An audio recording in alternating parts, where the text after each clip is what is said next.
A successful athlete, a great movie star, not so successful politician. How is he doing now? He's doing great with a cigar.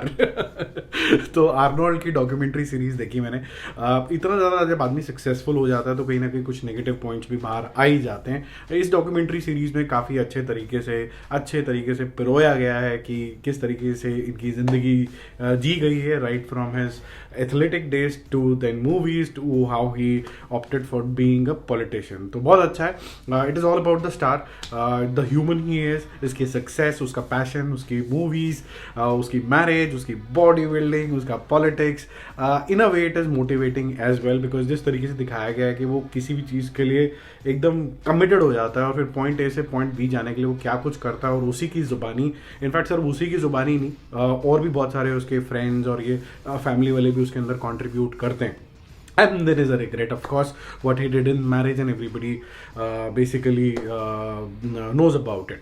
तो वो बहुत बढ़िया तरीके से यहाँ पर दिखाया गया, और मैंने उसकी बात करने के तरीके में एक नई चीज़ देखी है कि while we all remember him like a Terminator, straight face and all of that, लेकिन एक there is a sense of humor and to take life head on वाली जो spirit होती है ना, कि ठीक है अब ये हो गया है, ये गलती हो गई है, या फिर अच्छा हो गया है, या फिर ये रास्ता बहुत ज़्यादा मुश्किल है, लेकिन उसका एक्सेप्टेंस होना और उसको रियलाइज़ करना और उस मुश्किलात को हटाने की कोशिश करना, आई थिंक ये डॉक्यूमेंट्री सीरीज़ और जो बड़े ही कैजुअल तरीके से इंटरव्यूज़ दिए गए हैं वो काफ़ी ज़्यादा अच्छे लगेंगे आपको।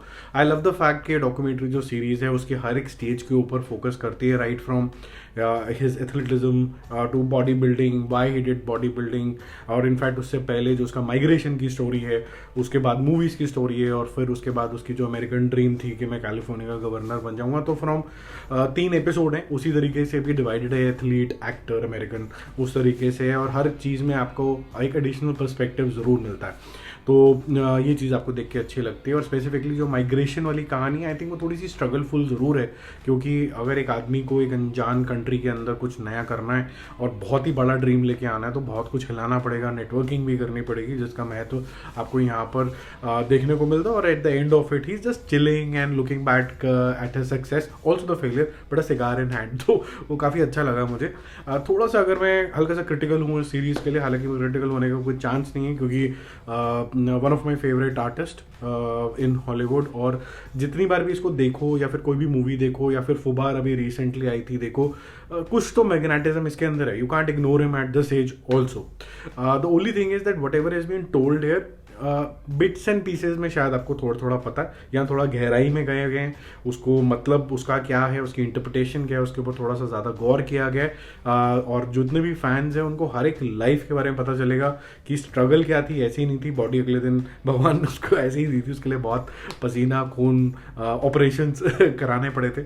उसके बाद मूवीज़ के अंदर किस तरीके की स्ट्रगल रही, क्या अप्रोच थी, पर्सनल लाइफ कितनी पेनफुल थी या हसीन थी, और उसके बाद जब गवर्नर बने तो वो तो फिर हर रोज़ इंडिया में भी न्यूज़ चली रही थी कि क्या सक्सेस और क्या फेलियर्स थे, और उसकी वजह से लोगों का क्या, रेजिडेंट्स का वहाँ का क्या पर्सपेक्टिव था, क्या वो पर्सपेक्टिव अब इनके बारे में चेंज होगा या फिर लोग नई धारणा बनाएंगे, वो तो देखो हर एक की अपनी अपनी सोचने के तरीके हैं। जो मैंने देखा, जो मैंने सोचा, तो मेरा व्यू पॉइंट थोड़ा सा डिफरेंट हो गया आर्नोल्ड के बारे में एज अ ह्यूमन। जब आप देखोगे तो आप कोई और धारणा बनाओगे या फिर उस धारणा के ऊपर ही और ज़्यादा स्थिर हो जाओगे। मेरा मूवी शूवी स्कोर इसके लिए बहुत हाई रहेगा, 9.5 out of 10। It's a well made documentary, it is well research, you can say to the extent they have not shied away from talking the dark side of Arnold as well। तो थोड़ी balanced मुझे उस sense के अंदर लगी, और पुराने glimpses देख के उसकी फुल ग्लोरी में बॉडी शॉडी और पुरानी मूवीज़ के ग्लिम्स देख के भी आपको काफ़ी ज़्यादा नॉस्टैल्जिया वाली फीलिंग आएगी, और आपको ये भी फीलिंग आएगी एंड में, यार ऐसे लोग हमेशा यंग ही रहने चाहिए और कुछ ना कुछ एंटरटेन करते रहना चाहिए, इनको बुढ़े होके पासे नहीं हो जाना चाहिए। ऐसी फीलिंग शायद आपको आएगी, अगर आई तो फिर कमेंट करके ज़रूर बताना। Bye bye.